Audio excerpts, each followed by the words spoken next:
안녕하십니까. 고박사의 속속속입니다. 오늘은 그 한국의 미래 먹거리 산업으로 개발하고 있는 한국형 AI와 국법법과 관련해서 말씀드리겠습니다. 미리 결론부터 말씀드리면 우리 한국형 AI가 과연 그 국법법이라든지 현행 그 우리 주요 포털들의 말이죠. 그 국법법 관련해서 정보를 위로 띄우지 않는 그 알고리즘이 강하게 지배를 해서 그것이 수십 년간 지속된다는 거. 그 다음에 전체 국민이 국보법의 그 고무찬양 동조를 두려워해서 자기 법률 일상화되어 있다는 점. 이런 그 삼중고가 가로막고 있는데 과연 한국형 AI가 세계적인 경쟁력을 지을 수 있는 그런 형식으로 발전할 수 있겠느냐. 이과 좀 고민하고 있습니다. 현재 우리 정부가 지금 아주 집중적으로 AI 국가 전략을 가속하고 있죠. 막지않게 예산을 쏟아붓고 그다음에 그 정부가 말이죠. 유관부사들이 총 가동되는 그래서요. 그 국제 경쟁력을 갖출 수 있는 그런 그 미래 먹거리 산업으로 발전시키겠다 그러는데 어떻습니까? 우리나라 그 AI 관련해서 하드웨어는 말이죠. 세계 최고 수준이라고 볼 수 있죠. 뭐 피지컬 AI 같은 경우는 뭐 세계 박수갈채를 보내고 있으니까. 근데 이 사상의 자유가 보장되지 않는 이 구조가 개선되지 않으면 어떻게 했습니까? AI의 말이죠. 소프트웨어가 세계 최고가 되겠지 어렵죠. 그러니까 우리가 AI라는 것은 인간의 상상력을 최대한 발휘해서 갖가지 그 정보를 생산하는 말이죠. 그러한 산업으로 이제 그 압축해서 할 수 있는데 우리나라는 그 분단과 통일 문제에 있어서는 지난 수십 년간 국민에 대해서 상상하거나 말하거나 행동하지 말라. 국보법으로 통제해 왔잖아요. 그러니까 국보법은 그 국제사회에서 인권 탄압이 심각한 악법, 대표적인 악법이라면서 폐지를 말이죠. 권유를 좀 한국 정부는 뭐 들어서도 않고 있습니다. 그러니까 이게 보면 국민은 헌법에 의한 그 주권자잖아요. 그런데 국민이 일상생활과 미래에 말이죠. 가장 중요한 영향을 미치는 분단, 통일 문제에 대해서 일단은 그 식물인간처럼 해야 된다. 라는 것은 국민을 개돼지로 보는 그런 작태라고 볼 수 있지 않겠어요? 그런데 이재명 대통령이 최근에 기자회견에서 국법법의 개폐에 대해서 그 질문이 있었을 때 유보했어요. 뭐 지금은 말이죠. 여러 가지 실용이 좀 중요하다 그러면서 이제 말을 피했는데 이 부분이 앞으로 어떻게 될 것이냐. 그러니까 우리가 지금 국법법에 대해서는 여의도 여야 거대 정당들이 항거하고 있잖아요.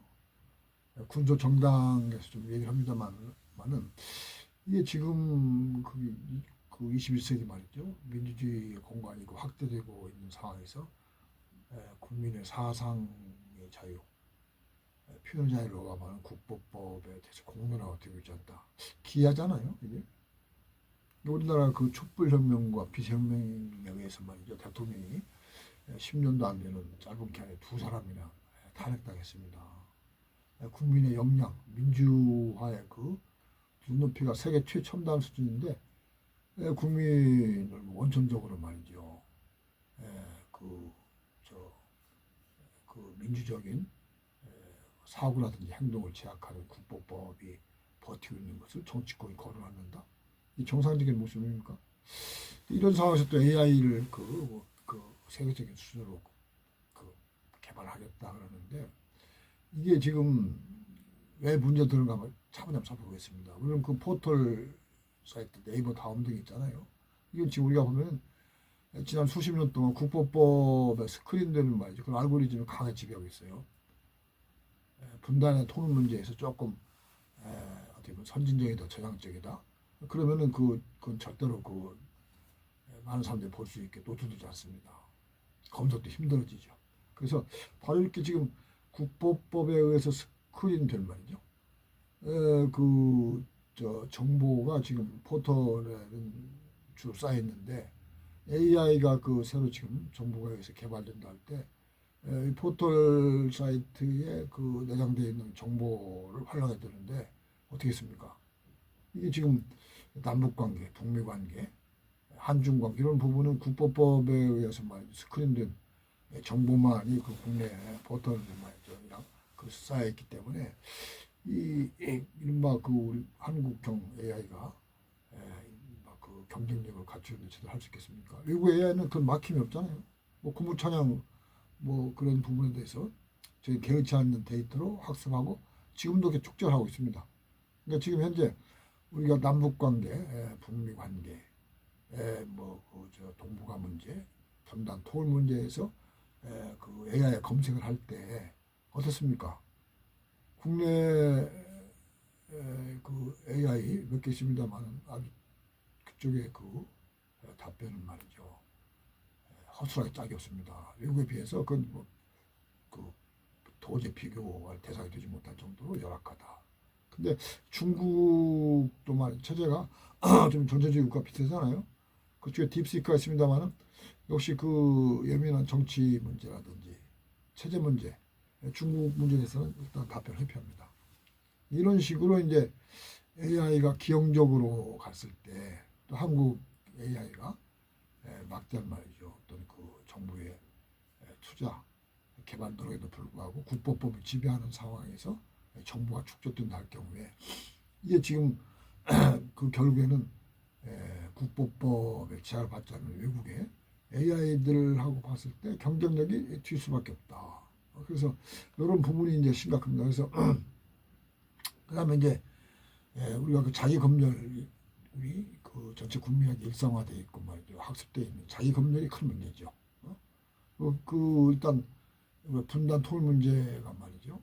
우리 현재와 미래의 가장 중요한 그 하나의 현안인데도 불구하고 거기에 대해서 일단 그 쳐다보지도 않고 생각하지도 않고 고민하지도 않는다. 국보부에서 그래서 그것만 지금 허용되는 자기 검열이 일상화되어 있는 상황인데 이런 상황에서 예를 들어서 AI가 어떻게 이른바 국제 경쟁력 있는 분단 통일 관련한 자료를 국내에서 입수해서 축적할 수 있겠느냐. 이 부분에 상당히 의문을 제기할 수밖에 없습니다. AI의 개발 단계에서는 국보법의 적용을 예외로 하겠다라고는 이제 그런 부분에 좀 신경 쓰는 것 같습니다. 그래서 우리가 전행 AI 국보법 적용에 있어서도 뭐 학술 연구 목적에 대해서는 예외로 하잖아요, 적용을. 그래서 이제 AI 개발도 이제 그런 식으로 하는 것 같은데 문제가 또 거기서 끝나지 않습니다. AI가 개발한 자료를 말이죠, 이용자들이 검색을 해서 이용할 경우에 그 부분이 국보법에 적용된다는 거죠. 그 AI가 생산이 누구든지 간에 말이죠. 그것이 그 결과적으로 북한에서 공무찬양 동조하는 것으로 내용이 되어 있을 경우에는 국보법의 적용을 피할 수 없는 것이죠. 그 부분이 사실은. 그러니까 이런 부분에 이제 또 큰 문제가 있는 거예요. 그러니까 지금 정부가 어떻게 보면 좀 솔직해야 됩니다. 이재명 정부가 그 주권 정부라고 얘기를 하는데 이 차세대 먹거리 산업, AI 산업들은 분명하거든요. 그것이 이제 AI는 활용될 경우에 이제 지금 로봇을 만드는데 말이죠. 가장 또 중요한 것이 하나의 소재가 되는 것이고, 그다음에 여러 가지 지식 산업. 그러니까 미국 같은 경우는 어떻습니까? 2차 대전 이후 말이죠. 수십 년 동안 미국이 개발하고 이른바 지적으로 말이죠. 성과를 달성했던 수많은 과학적 연구 성과들을 AI 개발하는데 그 자료를 활용했다는 거 아니에요. 그래서 예를 들어서 지금까지 인간이 상상도 할 수 없었던 새로운 발명이 가능할 것이다. 그러니까 모든 암을 정복할 수 있는 신약이 개발된다든지 뭐 그 인간이 에, 해결할 수 없었던 공해 문제 이런 부분도 해결할 수 있는 그 해답 얻을 수 있겠냐 그런 식으로 이제 기대하는데 우리나라 경우 예를 들어서 지금 말씀드린 대로 AI가 국보법에서 생산 과정에서도 여러 가지 그 장애물이 되고 AI가 만드는 자료를 활용하는 데 있어서도 국보법에 의해서 말이죠 이적행위라든지 저 침묵 행위를 해가지고 처벌받을 수 있다라는 가능성이 열렸다면 어떻게 됐습니까? AI가 그 국제 경쟁을 하기는 가장 힘든 것이죠 그 부분에. 그래서 이런 부분에 이제 우리 정부가 좀 솔직하게 지금 더 이상 늦춰서는 안 됩니다. 지금 같으면 가장 빠를 수 있죠. 그래서 AI 경쟁이 결국은 어떤 사고를 할 수 있느냐 이것에 의해서 이제 경쟁력이 좌우된다고 하는 것은 분명하기 때문에 외국은 막힘없는 상상력, 사고력, 추리력으로 해가지고 AI를 만드는 한국이 뭐 국법에서 제한된 영역, 자기 뭐 검열이라든지 말이죠. 이런 식의 이른바 축소된 형태의 지식을 가지고 AI를 개발한다. 이것은 국제 경쟁을 가질 수 없는 것이죠. 그래서 우리가 이제 글로벌 경쟁력을 지니기 위해서는 그 국보별한 낡은 잣대 AI 개발하는 데 있어서 말이죠. 심각한 장애가 되는 이 부분을 신속하게 제거를 해야 된다. 그러니까 지금 이제 그 국보법이 이승만 때 만들 때는 북한에 대해서 말이죠.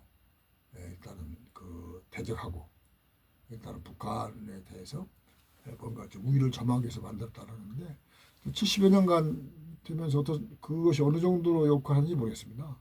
아까 말씀대로 국민의 말이죠. 헌법적인 자유를 제약을 해왔는데 그것이 과연 그 총체적인 차원에서 봤을 때 그 긍정적인 측면이 많았겠느냐 참 의심스럽습니다. 그리고 지금 이념 경쟁이라든지 사상 경쟁은 냉전과 함께 종식했다는 것이 일반적인 세계적인 그 견해 아닙니까? 그러니까 그 마르크스 레니니즘이 말이죠. 국가 사회주의 속에서 실패했다. 물론 뭐 거기에 대해서 이론적으로 많은 그 반론을 제기한 사람도 있습니다만은 역시 그 인간이라는 존재가 영구혁명을 할 수 있는 그런 DNA의 요건을 갖추지 못했다는 점에서 역시 그 사회주의 공산주의 이 개념이라는 것이 구체화되기 어렵다는 것이죠. 그러니까 뭐 사회주의 공산주의 있었습니까? 인간이 말이죠. 어떤 그 능력과 일하고 필요한 만큼 뭐 가져간다. 생산과 공급의 문제에 있어서 말이죠. 이 자원이 유한하는 이 지구상의 어떤 그 한계를 벗어나는 논리를 그 국가 공동체에 적용하겠다는 것인데 이러한 부분은 그 실현되기 어렵다는 겁니다. 그리고 인간이 뭐 중국 같은 경우 보면 말이죠. 시진핑의 이제 그 장기 집권의 그 어떤 그런 모습에서 보면 권력욕에 좌우되는 그런 면에서 인간이 벗어나기 힘든 측면이 있습니다. 그래서 역시 그 민주주의 형태가 그 약간 완전하지는 않더라도 최선의 것이다. 그러니까 권력을 뭐그저 행정, 입법, 사법으로 분권화시키고 그 다음에 상호 비판, 견제, 감시한다. 그러면서 이제 그 인간이 말이죠. 그 타락할 수 있고 부패할 수 있는 인간의 어떤 그 약점을 보완할 수 있는 것이 아닌가 봐지는데 국보법은 그런 면에서 봤을 때 빨리 없어져야 됩니다. 국보법은 모든 사람이 그 사회주의 사상을 접하면 그냥 감염이 되고 완전히 말이죠. 그 좀비처럼 말이죠. 변해는 뭐 그런 것을 상정해서 만드는 것인데 그 말도 안 되는 것이죠. 이런 그 비상식적이고 말이죠. 어떻게 보면 반인권적인 부분 빨리 없어야 되고 그것이 결국은 AI 산업 발전에 기여해서 한국이 국제 경쟁력을 지닌 그런 공동체로 도약할 수 있을 것 같다. 이것을 말씀 마치겠습니다. 감사합니다.